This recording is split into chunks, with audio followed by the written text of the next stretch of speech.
Hi everyone, welcome back to another video from Tech Basics. In this video, we are going to be learning how to log in to Envoy Mortgage account online.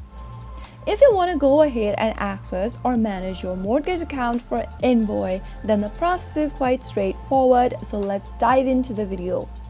The first thing to do is to open a preferred web browser. Go to the search box at the top and type in envoymortgage.com, which will then take you to the official website for Envoy Mortgage. To log in and access your Envoy Mortgage account, from the main homepage, click on My Account at the top right corner. Now you will be prompted to choose one of these options. Select the My Account tab right under Envoy Mortgage to end up in the sign-in page. In the Envoy Mortgage sign-in portal, type in your username and then your account's password.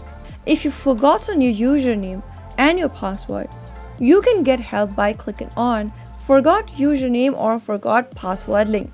After filling in your details, click Login and you will then be able to sign in to your Envoy Mortgage account online. That is how it's easily done. If you found the video to be helpful, go ahead and give us a thumbs up. Don't forget to subscribe to our channel by hitting the subscribe button. Press on the notification bell so that you'll never miss another upcoming upload from us. I will be back again in the next video. Thank you for watching.